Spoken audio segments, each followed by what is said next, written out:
Hello everyone, welcome back to another live stream. So, we are here for CRS 29.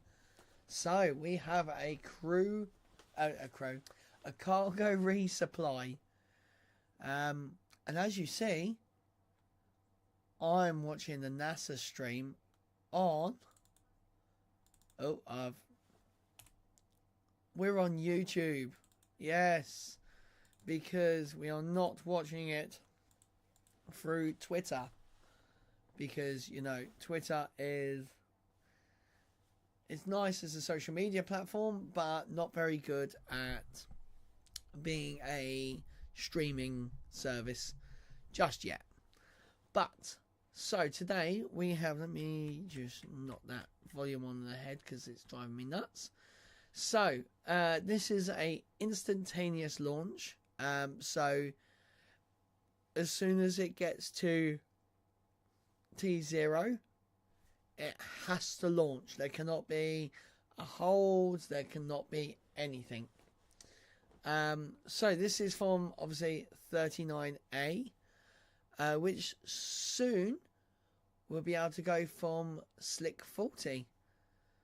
So we are going to put their audio on and we are going to listen to them and see what they start talking about. Hopefully they talk about I'm kind of hoping they talk about Starship towards the end of the stream. Hoping. So we shall see. Welcome inside AE here at Cape Canaveral Air Force Station in Florida, a couple miles down from Launch Complex 39A. From here, we're going to monitor the launch team as they take us through tonight's countdown. So far, the nets have been relatively quiet, which is a good sign. The vehicle is healthy. The team's not working any issues. The teams performed a hot fire test just a couple days ago to prove the rocket was ready. The brief engine firing of about a second is a routine test that allows the turbopumps and engine machinery of the Falcon 9 first stage to spin up long enough for engineers to evaluate the system. After that evaluation, the NASA and SpaceX teams yesterday cleared the rocket and spacecraft for launch today. Nice. The 45th Space Wing says the eastern range is green, and that means our path from here to the International Space Station is clear and safe. Again, the weather tonight is terrific. 100% go. Oh, that's what we like to hear. 100% go. Monitoring the clouds for potential violations. There is a 10 to 15 mile an hour wind from the ocean, but that's not nearly enough to affect the rocket as it climbs through the atmosphere and into orbit. After its work is done, the first stage will come back here to land at landing zone 1, about a mile or so away. That is different from recent cargo launches to the space station that saw the first stage land offshore on the drone. And to save you a Google search, the first cargo mission to see the first stage return to land was CRS-9 back in 2016. Wow. So right now, SpaceX is fueling the Falcon 9 with RP-1 or rocket-grade kerosene. So it is a return to launch. That's crazy. That is minus 297 degrees, and it is also being loaded into the first stage and second stage. And it's that liquid oxygen turning into a gas and venting into the air that is producing the white clouds you see around the rocket. That is very cool. All rockets are designed with valves that open to allow the he's lost his oxygen to boil off to maintain the right pressure in the tanks. Those clouds form when the oxygen makes contact with Florida's humid air. Our launch time tonight is 8:28 and 14 seconds, and the launch window is instantaneous to put the spacecraft on course to dock with the International Space Station on Saturday, November 11th at 5:20 a.m. So I should be able to see this go past me. Let's head over to Chelsea Bayarte inside NASA's Mission Control Center in Houston. Thanks, Steve, and welcome to the International Space Station's Flight Control Room here inside Mission Control. I'm Chelsea Bayarte live in NASA's Johnson Space Center here in Houston, Texas. Teams of flight controllers are behind me monitoring tonight's launch with Flight Director Garrett Henn at the helm. Mission Control is go for launch, meaning the space station is ready to receive the spacecraft, and we're not tracking any issues that would prevent a docking. From here on out, mission controllers will observe the launch and monitor the Dragon vehicle during all milestones of its flight. The astronauts on board are likely to be asleep at the time of launch. There are 7 people living aboard the International Space Station now, NASA astronauts Jasmine Moghbeli and Laurel O'Hara.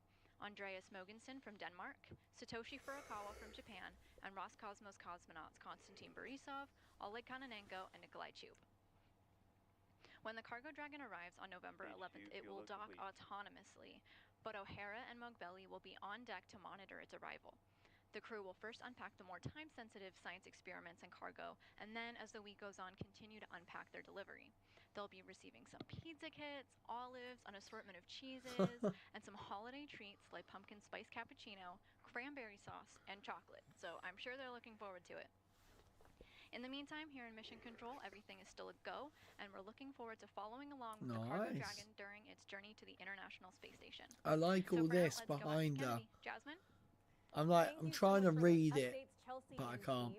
We are now at T-minus 19 minutes and counting from liftoff of the 29th Commercial Resupply Services mission from NASA and SpaceX. I can't believe it's been 29. 5 pounds of cargo, including supplies, crazy. Crew on board, spacewalk equipment, vehicle hardware, computer resources, and of course, science investigations. So let's take a closer look at what's on board.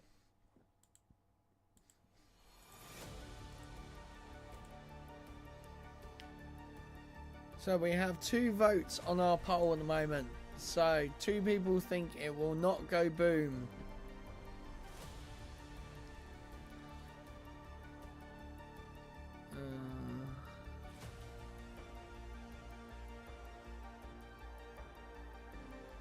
Oh, I know what I need.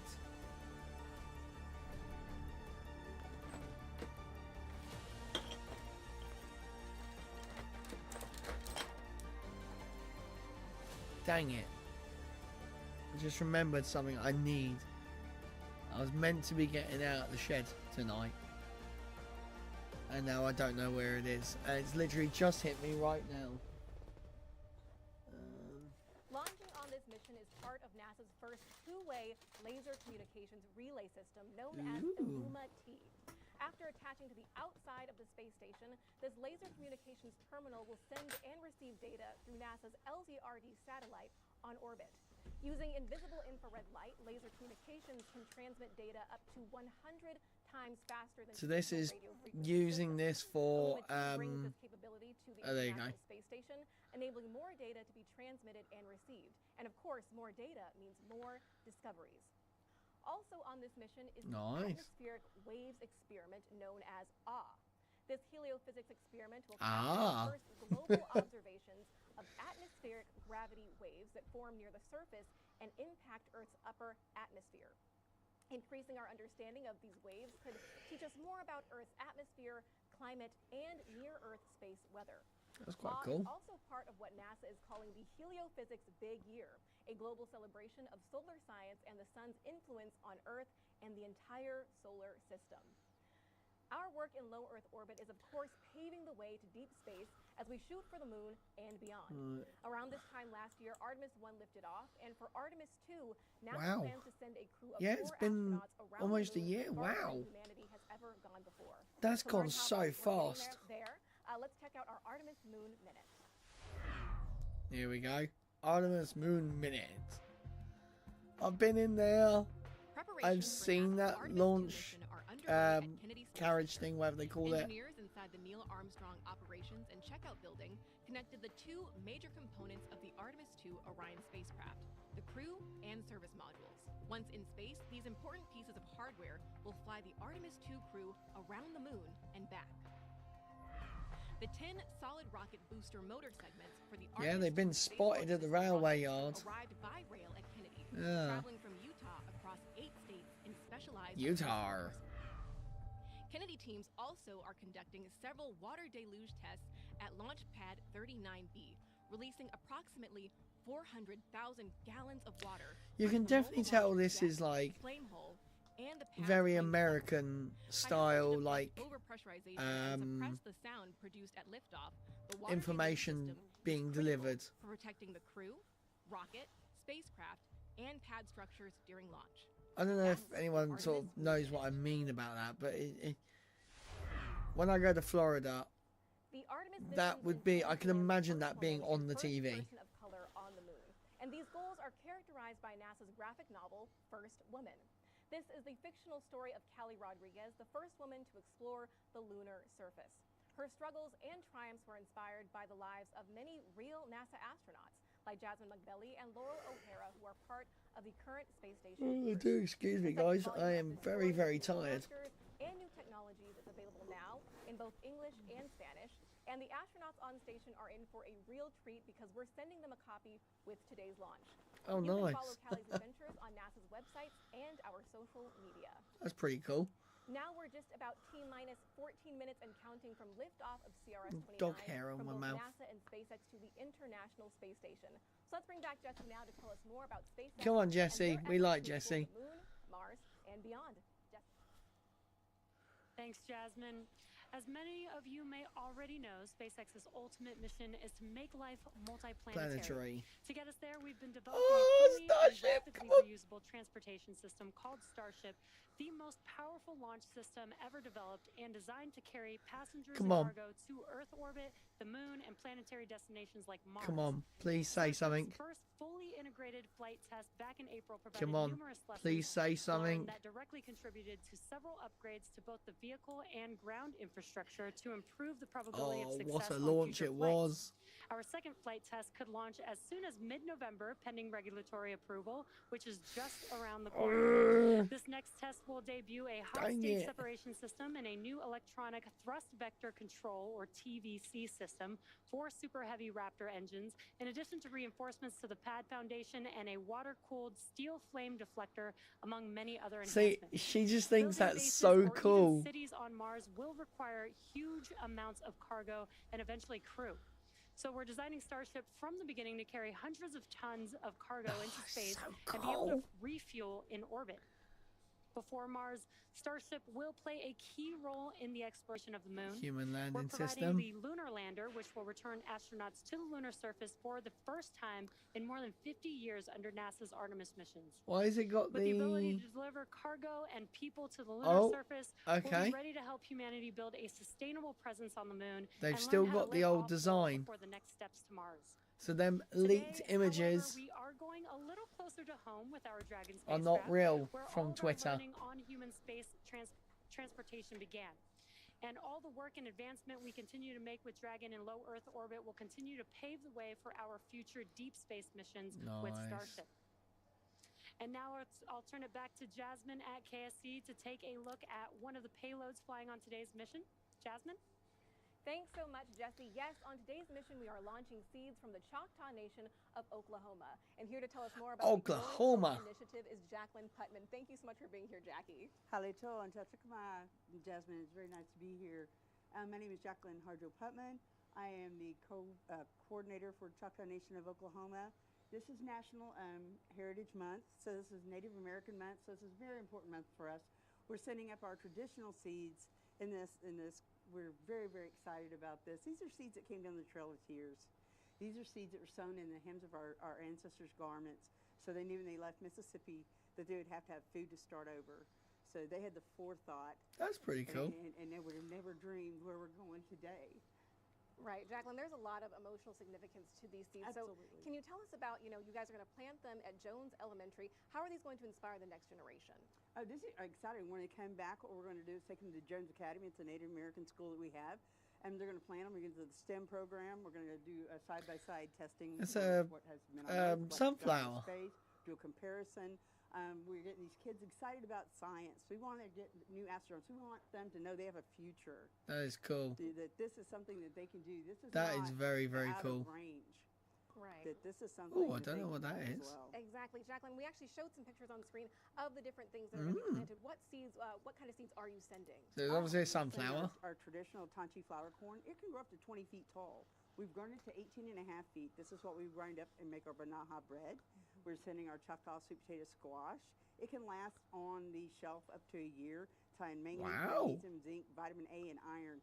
And this is hopefully foods that the astronauts will hopefully take and grow themselves because they last. They're good for you. Wow. So and then we have our Tanchi. We have our Smith peas. We have Chukfi peas. These are just really prolific peas that do really well indoors, outdoors. Very and cool. High in iron. and they're really prolific. So we're really hoping that they'll put these to use because the squash one sounds really nice. As a chef, I could see like a soup or something with that in. That'd be quite nice. Garden over at Jones Academy for this program, so we could have extra produce for the kids to study. Produce. And get them interested. Produce. In I love the Americans when they say produce. Produce. Right. I mean, exactly. Who could ever believe that we would be here at NASA today? Right. And we're kicking off. That would be quite mad, to be fair. Like, you're just doing your thing. Next minute, your stuff's going up on the rocket. And all the science launching today is made possible by the International Space Station, which celebrates International Space Station. Operation this month. Here's a look at some of the highlights from the past few decades on the orbiting laboratory. The ISS is the most incredible wonder of the modern world.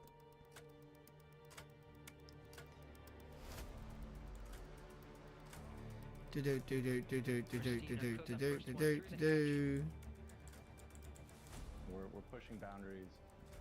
We're doing things that nobody Was else that? is doing. Does that sound like Elon? Why does that sound like Elon? There's a bug. Go away. 25 years old, the space station. That's crazy. About the space station turning 25, keep an eye on NASA's social media channels for a video series debuting. It's got another 5 years left until they ditch it into the ocean. It's going to be mad. The third brightest object in the sky, and measuring about the size of a professional football field, it can be seen with just the naked eye. As it orbits the Earth at over 17,000 miles per hour, NASA is making it easier than ever for you to spot the station. I've already downloaded this app. It's actually really good. All new Spot the Station app on your mobile device, available on both iOS and Android. The app alerts you when the station is passing over your hometown and even lets you track its location in real time.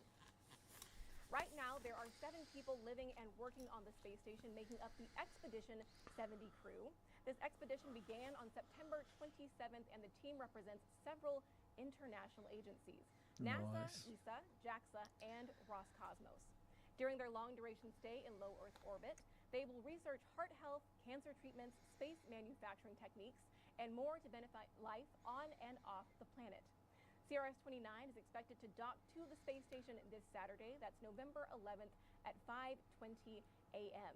And NASA astronauts Jasmine Montbelly and Laurel O'Hara will be monitoring the operation to ensure all this cargo is delivered safely. All right, we're marching towards launch at T-minus 7 minutes. All right, guys, what I'm going to say quickly, I'm going to mute her. So, obviously, I would see this literally come over my top of my house. I think it's like 16 to 18 minutes after launch.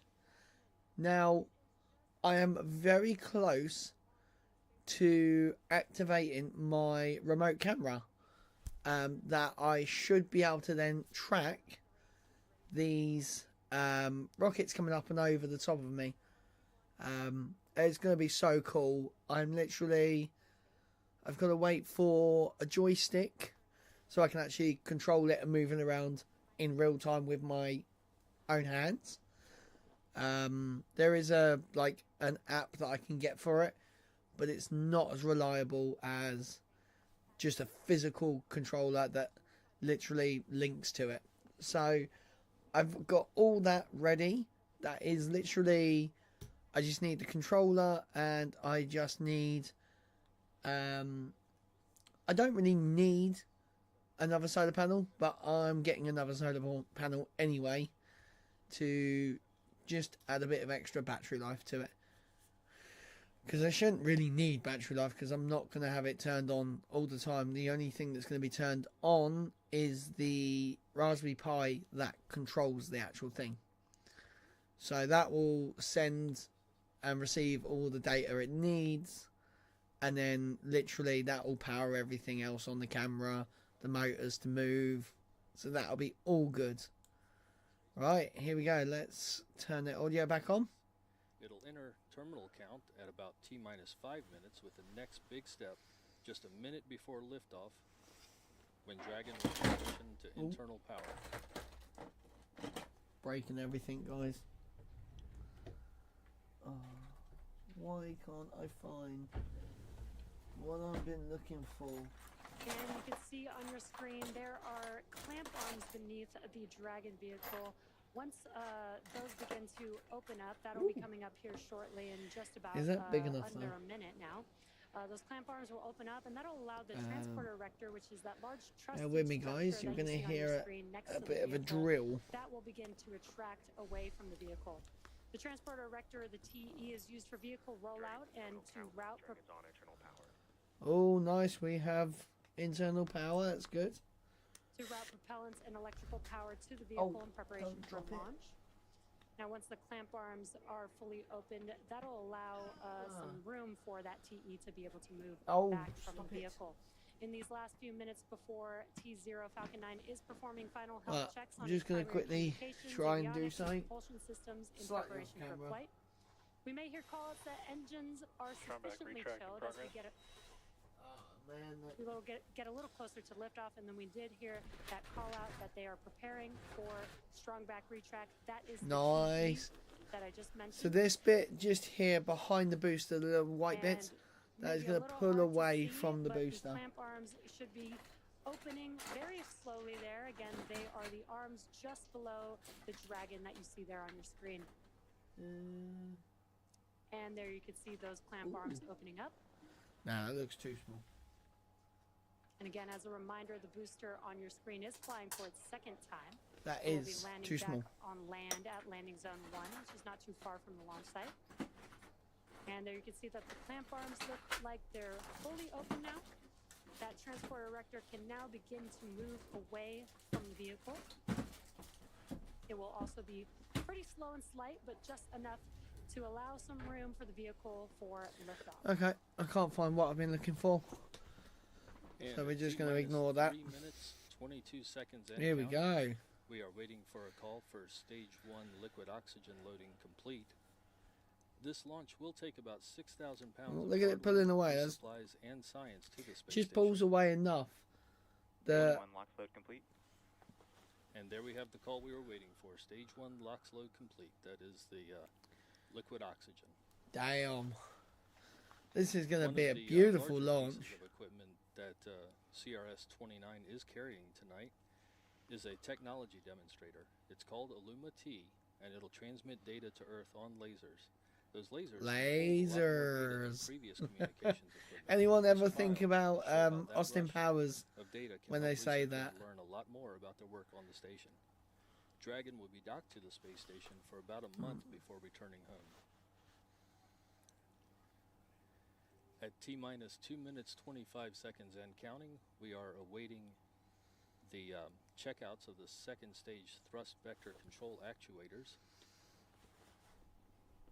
I wonder if we're going to see that. Referred to as an engine wiggle test. This is when SpaceX moves the thrust nozzle. They literally just go slightly to make sure the guidance like that. Guidance software and hardware is ready for flight. Oh, the ground is being sprinkled. Test on the first stage engines just seconds before ignition. So that's what all the you see all this rubbish on the screen. That's actually them stopping. They're getting like the ground really wet. So then if the flames do get out, basically it don't set any fires. Basically. Final health checks to make sure that all the vehicle's primary systems are ready for its rendezvous with the International Space Station. There you we may go. have noticed that there's some white clouds around the vehicle there on your screen. Those clouds are normal. That is the chilled gas above the tank liquid surface for the liquid oxygen that we vent out overboard to maintain pressure in the tank as needed. And once that cold gas comes into contact with that warmer air, Well, I thought it was 38 minutes past. And we are at must be 28. 1 minute 5 seconds and counting. Soon the Falcon 9 computers will enter startup mode. Falcon 9 is in startup. There we go. We have startup. Nice. Falcon 9 computers have entered startup mode, and the Dragon. Right, I'm going to end my poll in at T-minus 10 seconds. So get your get your votes in, and we shall see where everyone gets. Scheduled for 8:28 p.m. Eastern 8:28. and 14 seconds. So we're about 30 seconds behind in the delay because it's just turned 28. I'm going to end the poll in 3, 2, 1, and end the poll. Are you going to end? Thank you. Here we go, guys. 5, 4, 3, 2, 1. Oh, wow. It took a bit of time, that one. And liftoff of CRS 29. Oh, look at that. It's beautiful. And a laser communication. Pressure's nominal. A laser communications demonstrator to the International Oh, Space so Station. nice. 25th year of orbital operations. Oh, listen to that. I'm going to turn it up for you guys. Oh. Oh, she's beautiful. Nominal power and telemetry.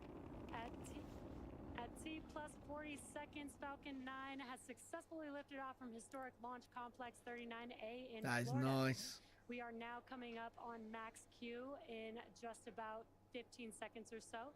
That is Falcon the point 9 of is maximum supersonic. aerodynamic. That's the point of maximum aerodynamic pressure that the vehicle will go through during its flight. Oh, it looks so good. Max Q. Nice. Now the throttle back up. Through max Q. Oh, look at the colours. With that, we have 5 events coming up that will be back to back. First will be Oh yeah, I forgot this is a boost back burn, isn't it? What you see on your screen, those 9 Merlin engines are lit up right Oh. now. But we will have MECO, which is main engine cutoff, and that's where we'll shut down all of those engines that you see there on your screen. That'll slow the vehicle down. Come on, baby. For the next event called stage separation, which is where the first and second stages will separate from each other. Then the first stage will perform a flip to head back to our launch site for landing, while the second stage continues to light its Merlin vacuum engine to boost Dragon to low Earth orbit during SES-1 or second stage start. Oh, look at the plume. Look how far out the plume goes. It's 1 minute long boost back Oh, burn. out of focus. And those events are coming up here in a Back few in seconds. somewhat Main engine focus. cutoff, stage Out of separation, focus. Stage 1 flip. Out of Second focus. stage engine start and the boost back burn for that In focus. stage Oh, vehicle. there we go. There's Miko. MECO. Stage separation confirmed.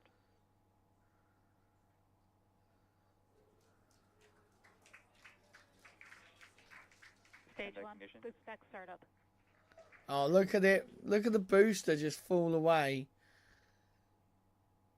That is so cool. Oh, wow. Look at the... Oh, they switch views. Oh, man. You can actually see the boost back burn. With the first stage heading back to land and the MVAC engine on your screen lit up. And on your left-hand side there on your screen, you Oh, can see look the at first stage and that. its boost back burn. Some really Is that going to give awesome views jellyfish there. effect? On your right-hand screen is a I view mean, from we're the second stage looking seeing at the MVAC engine. jellyfish effect. I don't know if it actually is going to show jellyfish effect. Again, this is just about a minute burn for this boost back burn on the first stage. It is the first of 3 burns required to bring the first stage back See, to landing I zone have 1. tried this, guys, on KSP2. This is hard to do a boost back burn, like, to the correct point. Stage 1, boost back shutdown. Nice, there we go. Oh, you can We still just heard see that the pop, and you can see second as the engine stage shut down on going your off. screen. That concludes the boost back burn for the first stage vehicle. If you're Nice. just tuning in, you're watching a live webcast for the 29th commercial resupply mission to the International Space Station for NASA. This is SpaceX's 81st mission for 2023 and the 6th and final Dragon flight to the International Space Station this year. We lifted off from Kennedy Space Center's Launch Complex 39A just about 4 minutes ago. And as a reminder, today's mission marks the 2nd flight for this Falcon 9 booster, which previously supported the Crew 7. Come on, launch earlier baby, this we can year do in it. August. This is also the first return to launch site for a cargo mission, which Yeah. helps improve refurbishment and relight times for Falcon 9. You can get a fast turnaround by doing it this way, instead of having to go hundreds of miles out to sea on the drone ship and have to come back. They just bring it straight back to the land, basically. It does have a couple more burns to execute. The next burn is the entry burn, and that's where we will relight Vehicles three of are the on a 9 nominal Merlin. trajectory. Great call-outs there. Nominal trajectories for both vehicles. The entry burn is where we will relight 3 of the 9 Merlin 1D engines. This will help to slow the stage down as it re-enters back into the upper parts of the Earth's atmosphere. I've noticed they've not cut the nozzle off on this one. That is a single engine Wonder burn, if there's any reason for that. Helps bring the vehicle speed down rapidly just before touching down on the landing zone. And again, the M1D engines have about 190,000 pounds of thrust, which is just enough, lighting 1 engine to touch down for landing today. Nice, look at that. It's so cool. So cool.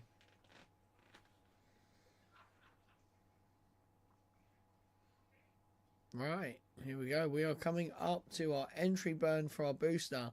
The booster is currently falling from 75 kilometers at 4,000 kilometers an hour. That is mad. On the first stage vehicle, we do use 4 grid fins on the first stage to help guide the vehicle back to its landing zone. Joe, it's funny, I actually made a Falcon 9 in KSP2 the other day, and I put 3 grid fins on. For some reason, I thought it had 3.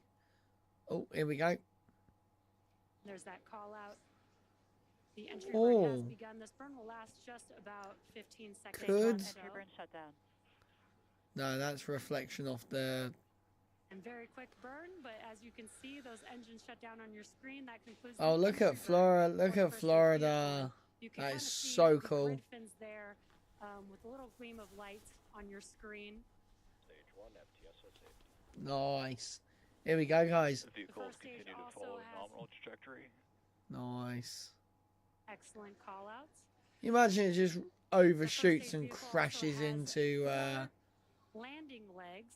Some random part of Florida. Stage 1 transonic. Use their just lands in someone's back garden. Seconds before touchdown of the vehicle. Oh man, look at that. This will mark the 243rd time that it's starting to get a bit shaky. Here we go. And that includes Falcon 9 and Falcon Heavy missions. Stage 1 landing burn. There's that call out. The landing burn has begun. You can see it there. Nice. There's the pads. Falcon 9 touches down. Stage 1 landing leg deploy. Yeah, it's going to be really overexposed. Oh, a little bit off the side this time. Stage 1 landing confirmed. Oh, there's a bit of green in that as well. Bit of... An awesome sight to see. As you can see, the Falcon 9 first stage that supported. I'm quite surprised they didn't have any like spotlights on it. Previously supported the Crew 7 mission in August earlier this year. This marks the 238th successful landing for an orbital class rocket. Now next up in a few seconds, just about 20 seconds or so, will be the shutdown of the MVAC engine that you see ignited there on your screen. That event is called SECO, or Second Engine Cutoff. And that'll be the first shutdown of this MVAC engine. That was pretty good. I mean, that was textbook, as you know, SpaceX have got. And there we go. SECO has started. Nominal orbit insertion. There we go. And this will be coming over me in about 5-10 minutes. Of good nominal insertion. Come on, give us a... Plus 9 minutes into the mission, we are coming up on the last major task for Stage 2, commanding separation of Dragon, look at... which is a couple minutes. You can see Florida to have a live video of Dragon in the background from the trunk, looking back at Stage 2. CRS 29 will be joining the Crew 7 vehicle currently on orbit.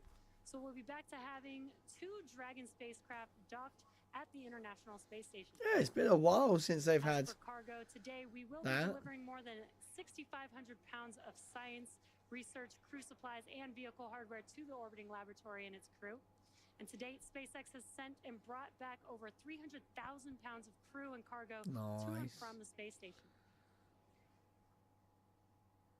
Again, the Dragon separation from Falcon 9's second stage should be coming up here in just about a minute or so.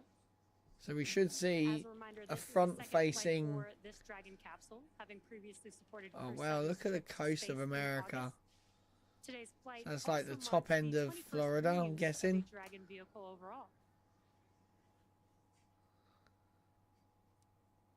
Yeah, Mum.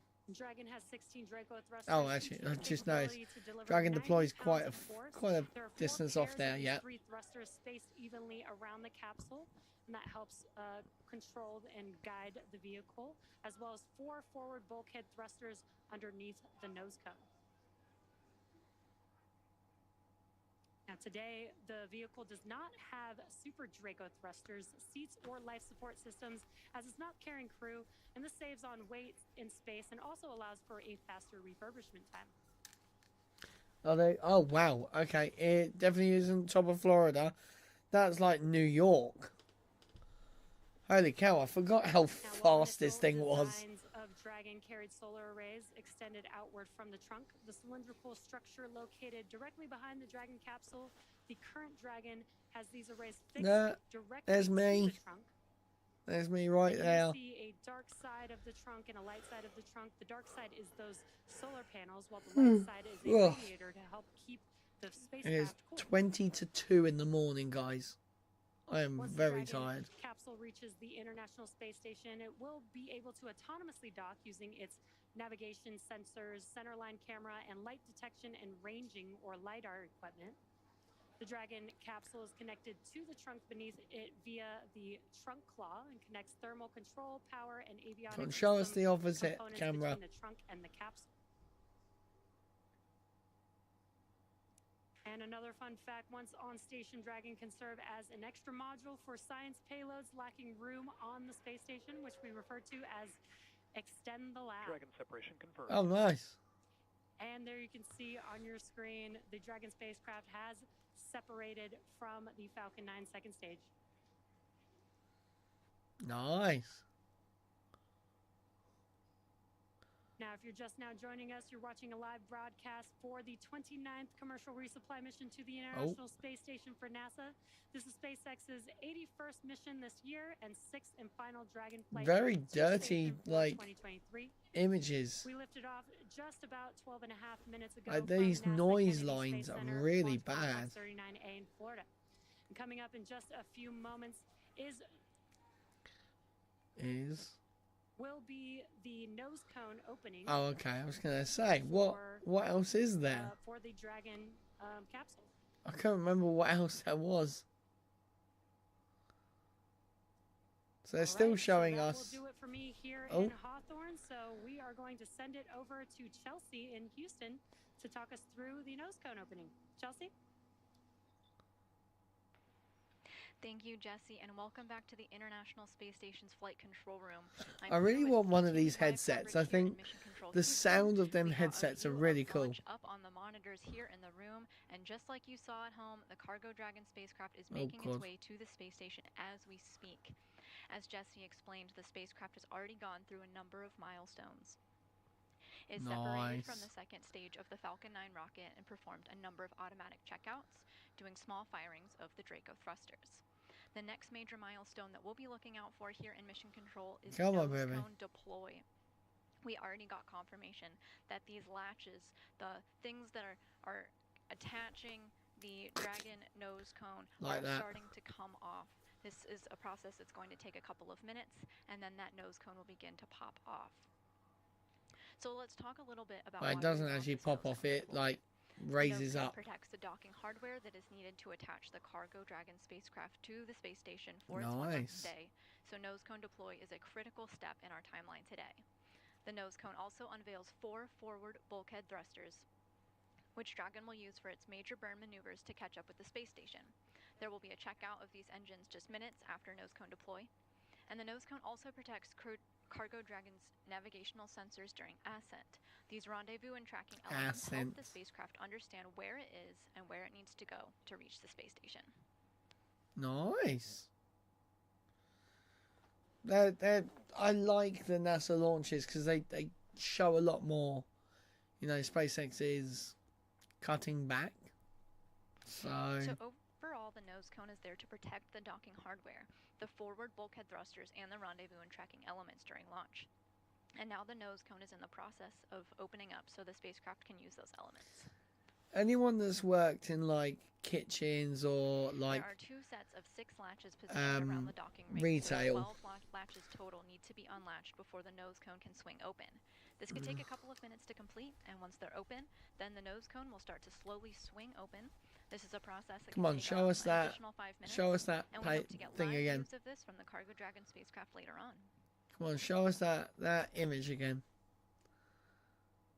So I think soon I will actually be able to see it come over. I think it's like 18 minutes, something like that.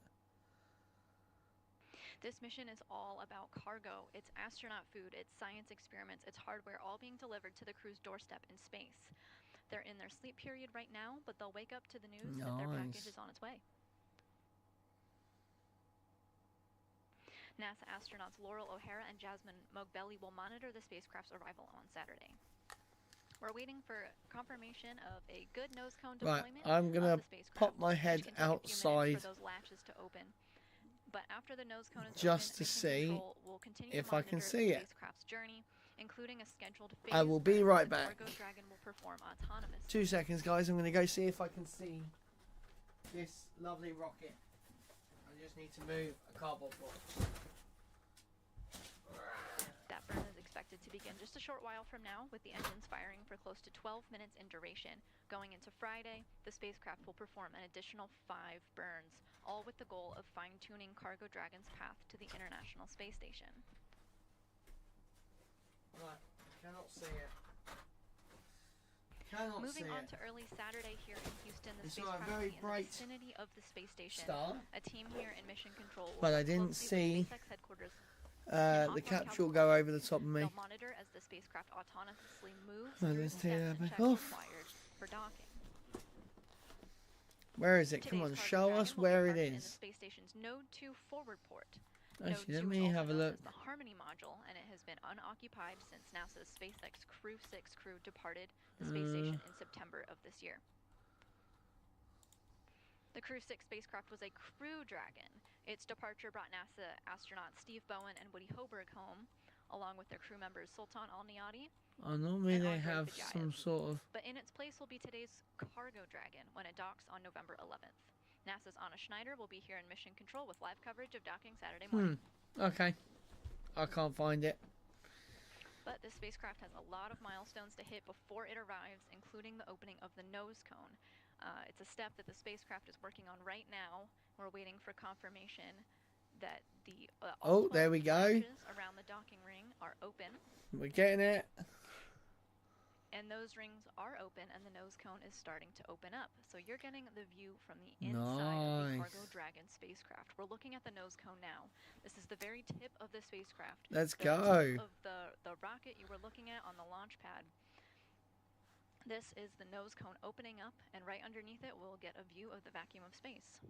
Yeah, he's just going to see darkness, basically, guys. If this was a daytime launch, you would see more. The very end of its mission, closing once again just before the spacecraft re-enters Earth's atmosphere to provide some additional protection to that same hardware. So right now, it's potentially over the top of me. Next month, undocking from the space station's Harmony module in early December, bringing back science experiments and other supplies back to Earth. Alright, here we go. So normally, after this is deployed, they normally end their live stream. On your screen, you were seeing some motion moments ago. This is the nose cone of the Cargo Dragon spacecraft opening up. This maneuver was allowed by 12 latches that unhooked themselves, one set of 6 at a time, allowing free motion of the nose cone that you see in motion here. It's so confusing. You don't know like what part is what.